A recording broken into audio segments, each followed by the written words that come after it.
Harus Atar akui, ternyata karyawan magangnya ini lebih tangguh dari yang ia duga. Meski sudah digembleng dengan cara yang tidak biasa, buktinya Kila masih bertahan di hari kelima penyiksaan tak berujung yang dilakukan Atar ini. Awalnya Kila memang sempat down. Dia menangis setelah pulang kerja dan menceritakan semua keluh kesahnya kepada Loli.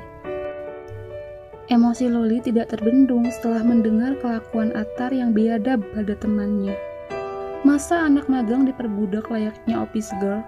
Bahkan setahu Loli, pekerjaan office girl saja tidak seberat tugas yang diembankan pada Kila. Romusa.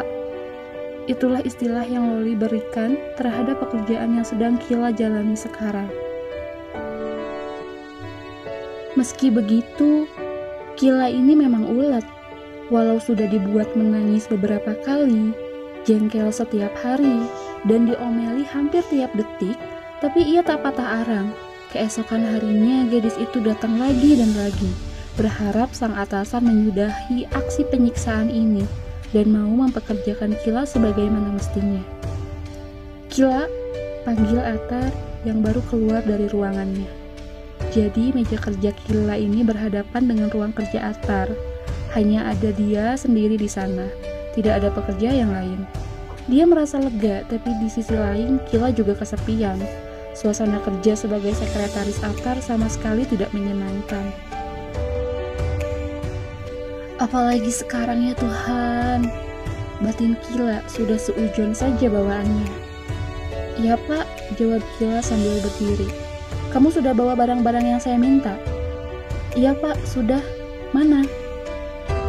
Kila menggeser kursinya lalu mengangkat tas besar berisi belanjaan yang tadi ia beli di supermarket.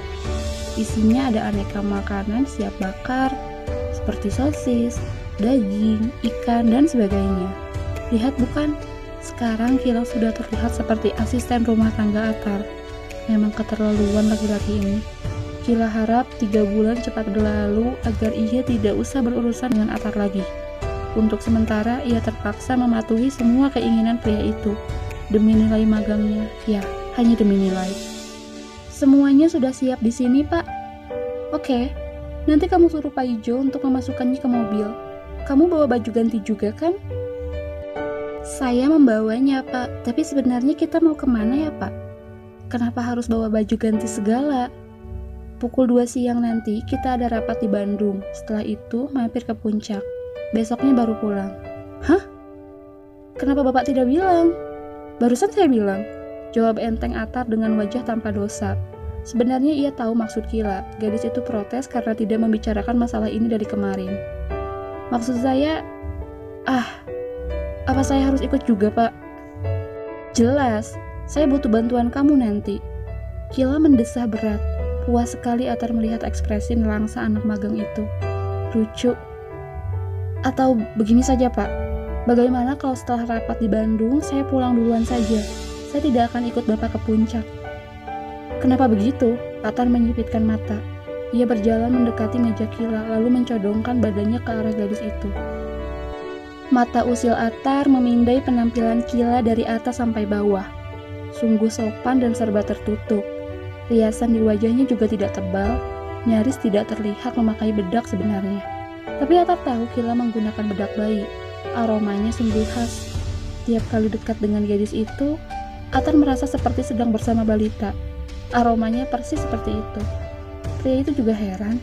Apakah Kila menggunakan parfum bayi? Kamu takut saya macam-macamin? Ujar Atar seduktif. Bulu kuduk Kila sampai merinding. Bukan begitu, Pak. Tapi kamu gak usah khawatir. Lagi pula gak ada yang perlu dilirik dari kamu. Ejek Atar terang-terangan, menegaskan bahwa Kila bukan tipenya. Kita ke puncak, mau ke rumah oma saya. Kamu gak usah GR. 15 menit lagi kita berangkat. Siap-siap. Tangan Kila mengepal jengkel. Andai saja dia punya keberanian lebih besar, sudah dia sambit mulut bosnya yang tidak tahu sopan santun itu. Kepalan tangan itu kontan terangkat. Kila meninju kepala Atar dari jarak jauh, berharap hal konyol itu bisa sedikit meredakan emosinya. Bertepatan dengan kegiatan itu, Atar menoleh ke belakang. menangkap basah Kila yang sedang meluapkan kekesalannya dengan cara bodoh. Sudah Atar bilang, anak itu murni seperti balita. Sedang apa kamu? Senam, Pak. Tangan saya pegal habis belanja tadi, jawab Kila asal. Atar geleng-geleng kepala dan melanjutkan perjalanannya. Tanpa Kila ketahui, bosnya itu baru saja melepas senyum geli. Sedikit-sedikit Kila, sedikit-sedikit Kila. Pak Ijo tidak yakin sudah berapa puluh kali Atar memanggil nama itu hari ini. Sepanjang perjalanan, pria itu merenung sendiri. Baru mengingat bahwa hampir 1 minggu terakhir, Atar jarang merepotkannya. Ada perasaan lega sekaligus kehilangan yang dirasa Pak Ijo. Ia merasa kehadiran Kila seperti menggeser posisinya sebagai orang paling kena mental saat bersama Atar. Sepertinya gelar itu sudah resmi disematkan pada Kila. Pak Ijo ikhlas, tapi kasihan juga anak baru itu. Masih muda, tapi sudah harus merasakan neraka bersama Atar. Saat Pak Ijo sibuk menyetir dengan pikirannya yang penuh, Atar sibuk berkirim pesan dengan temannya yang menanyakan bagaimana perkembangan taruhan mereka. Tentu Atar tidak lupa dengan rencana itu. Dia sudah menyiapkan strategi untuk menjerat mangsanya secepat mungkin. Tekad Atar sudah terlanjur kuat. Mustahil ia mundur dari pertempuran seru ini. Sementara itu, Kila yang duduk di samping bosnya sedang menikmati kesegaran kota Bandung lewat kaca mobil yang sedikit terbuka. Ia lupa kapan terakhir kali keluar kota. Mungkin 2 tahun atau 3 tahun lalu. Seingatnya, waktu itu ia ikut berlibur bersama Shakira dan Dava. Tujuannya pun ke kota ini, kota yang dikenal sebagai Parisnya Pulau Jawa. Usai bertukar pesan dengan temannya, perhatian Atar beralih pada sang sekretaris. Pandangan Kila tampak kosong. Meski hanya melihat dari samping, tapi Atar bisa merasakan aura kehampaan yang meliputi gadis itu.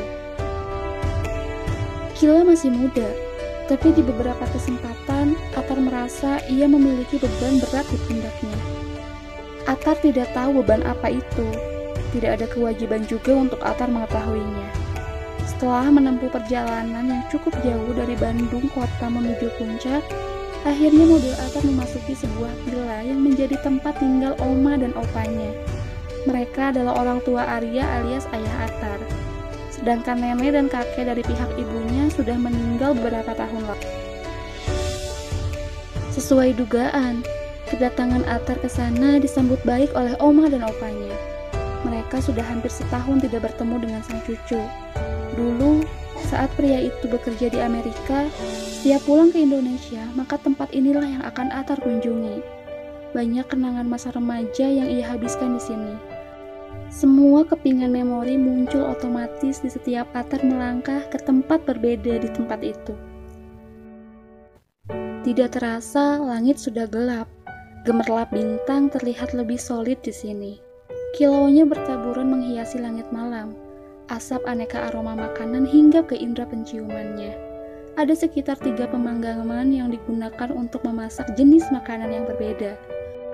2 penjaga villa sedang membakar daging sapi yang Atar beli, kemudian asisten villa sedang membakar sosis, ada juga yang sedang menyiapkan camilan manis khas Sunda seperti misro, peyem bakar, dan sejenisnya.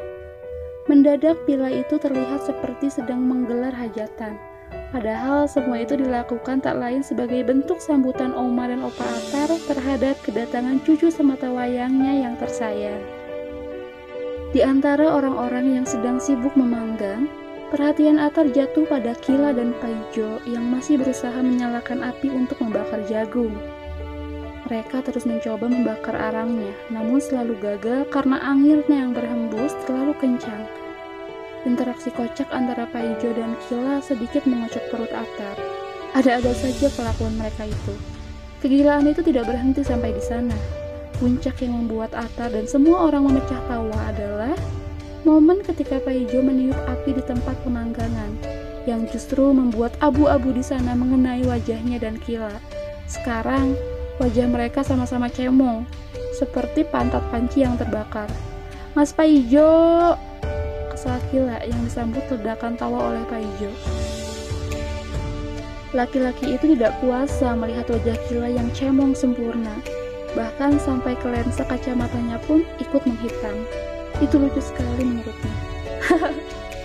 Ampun, kamu ngaca deh, Dek. Sumpah, mukamu konyol parah. Memangnya muka Mas Paijo enggak? Ngaca juga deh. Mas udah kayak orang utan tahu. Balas Kila tidak ragu. Sejauh ini orang terdekatnya di tempat kerja memang baru sedikit. Paijo ini salah satunya. Intensitas pertemuan yang sering dan kebiasaan menggibah Atar membuat hubungan mereka semakin akrab. Kamu juga kayak monyet. Ih, Mas Paijo nyebelin. Ya Allah, Jo. Kamu ngapain, Kila? Kaget Oma Atar saat ia baru datang.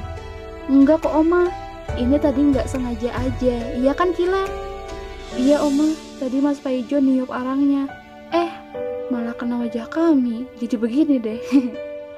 Ampun, kalian ini ada-ada aja ya. Sudah, kamu cuci muka dulu sana. Habis itu, kita makan sama-sama. Iya, Oma. Neng, tolong antar Kila ke kamar mandinya. Mohon, Oma. Mangga teh kapali dia. Tutur Neng, salah satu asisten rumah tangga di villa itu. Ini lagi, temennya kena musibah bukannya ditolongin malah ketawa. Omel Oma pada Atar. Pria itu tersenyum lalu mengajak sang Oma duduk di kursi kayu yang ada di taman belakang halaman villa. Aku ngajak mereka ke sini memang untuk itu, buat menghibur Oma dan seluruh penghuni villa. Mereka emang agak gila. Kamu tuh, usilnya nggak pernah hilang. Anak orang malah dikerjain. Atar tersenyum singkat. Opa mana? Lagi di kamar kecil, sebentar lagi turun. Ngomong-ngomong, Kila hebat banget. Hebat gimana maksud Oma? Hebat karena mau kerja sama orang nyebelin kayak kamu. Kata Pak Ijo, kamu selalu nyiksa Kila tiap hari.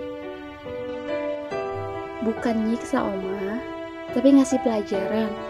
Mentalnya mesti digodok juga biar matang. Ya tapi jangan keterlaluan, Tar. Dia itu kan perempuan. Oma gak pernah loh ngajarin kamu buat jahat ke perempuan. Iya deh, iya. Atar memeluk sang Oma dari samping. Mereka duduk di kursi berdampingan. Aku kangen banget sama Oma. Andai Oma tinggal di Jakarta, mungkin Papa gak akan ngomel terus. Papamu ngomel karena kamunya ngeyel. Lagian Papa aneh, hobiku jodohin anak. Wajar papamu begitu. Kamu kan sudah 29 tahun, sebentar lagi mau kepala 3.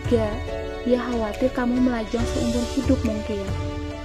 Jalan pikiran Papa emang aneh. Kamu yang aneh. Ada perempuan cantik bukannya dinikahin malah disiksa. Oma menyentil hidung bangir Atar, tidak memedulikan perubahan ekspresi yang dialami cucunya. Perempuan cantik mana? Itu Kila. Atar terkekeh mendengar itu.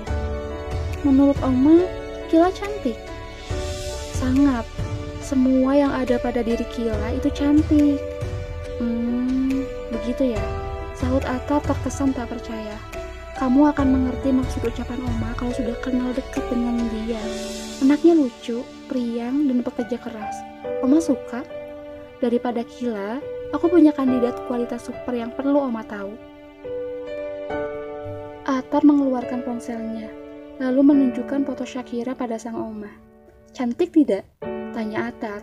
Omanya melihat wajah sang cucu sekilas, lalu kembali menatap foto Shakira lagi. Cantik? Jawab Oma jujur. Sebentar lagi dia bakal jadi milik Atar. Sang Oma memandang dalam cucunya lalu mengangguk saja.